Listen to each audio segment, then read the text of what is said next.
welcome to episode 8 of the Pollution Solution. My name is Cathy Merkel-Roddy. Today I'm going to talk about day 9 of the 369 Liver Rescue Cleanse. So today's all liquids, and you might go, well, gosh, that sounds hard.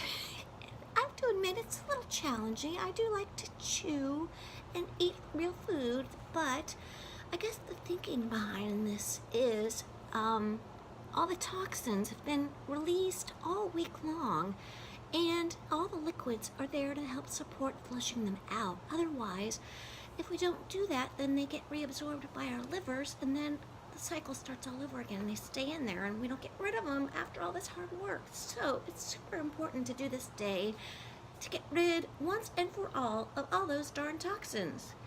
So, how am I feeling? Good. I mean, better than I thought I would, because the thought of just drinking all day was without alcohol in it was a challenge. So anyway, I do feel like I am feeling pretty good energy-wise, etc. Little brain fog. I slept great, thank God. Had some crazy dreams, which, again, working some stuff out, which is always a good thing. I woke up this morning though with some stomach pain and nausea, and I was a little debilitated at first, and I thought, uh-oh, if this day is going to be like this all day, I don't think I can hang in there. But after a couple of hours, it was completely gone, and I kind of felt normal again. So whatever it was, I honestly think I have some bugs in there that are trying to get weeded out, and it's just a little uncomfortable in the meantime. So I'm thankful I'm getting rid of them, and hopefully, in a couple of weeks' time, after doing this 2 times, so on the 20th of January is my final day of the next round. So I'll have to give you a report come the 21st and let you know how things are going. But today started off with my lemon water, 16 ounces as usual, and I will do that again later. Although for me, you never have to tell me to drink water because I love it, so I just sip on it all day long.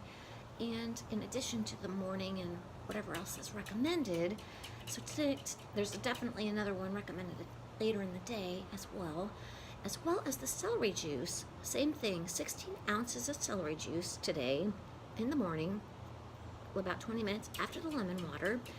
And again, it says to do that early evening, so I'll do another one of those early evening. And thirdly, this morning I juiced a cucumber and 2 apples and made 16 ounces of apple cucumber juice, and that was yummy. Tasted good.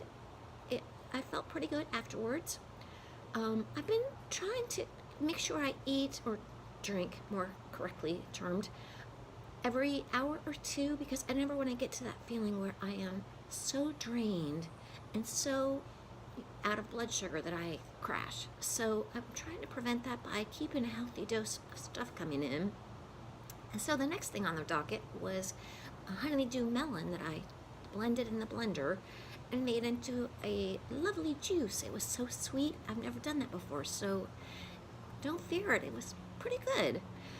And then about an hour and a half later after that, I just juiced a few oranges so that I could have a little spike in energy so I could do my video today. So that was my food, and overall feeling pretty good. So yay, I'm glad I'm doing it. So today I want to talk a little bit about gut health. So if you've ever had a problem with acid reflux or colitis or Crohn's disease or SIBO, any of those types of things, the medical medium Anthony William says that all of those things really have a root cause of bacteria and pathogens in our digestive tract. So over time, we lose our ability to produce hydrochloric acid that is as effective as it once was. The hydrochloric acid is made up of 7 different types of acids, and that's something that isn't widely known in medical communities, but the medical medium Anthony Williams says that over time, due to a high-fat diet and also coupled with our toxins that are being stored in our liver, including viruses and heavy metals, pharmaceuticals, environmental toxins that we encounter like pesticides, DDT, all of those types of things. Those things are all bogging down the liver, causing us problems. Now, you'd say, why is that affecting the stomach? Well, when we get under stress and our adrenal glands start releasing adrenaline, the liver is supposed to be sopping all of that up because it's horrible for all of our organs. So, when the liver can no longer sop it all up, some of it still remains in our bloodstream, and the stomach has glands that produce the hydrochloric acid inside, and the adrenaline comes in and contaminates those glands to the point where they are no longer able to do the job that they're supposed to do properly. So therefore, their production of hydrochloric acid is weaker, possibly less of it.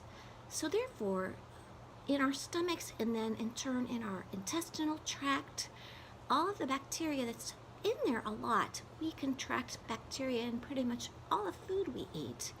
But usually if we have proper hydrochloric acid, proper bile production, which also gets compromised when the liver is sluggish, we lose our bile and our hydrochloric acid, which both of them help keep our intestinal tracts clean and at least balanced with the right amount of good bacteria and bad bacteria. So in those environments when hydrochloric acid is not being produced properly, the bad bacteria can proliferate and cause you all sorts of discomfort. So for instance, the acid reflux, the colitis, the cramping, diarrhea, whatever. Anyway, it all stems from 2 things, the bacteria and the weak liver. So those are things to keep in mind moving forward. So furthermore, we have another problem with a sluggish liver, and if you add a high-fat diet onto a sluggish liver already burdened with viruses and so forth, then you have a problem because the fat cannot be stored in the liver.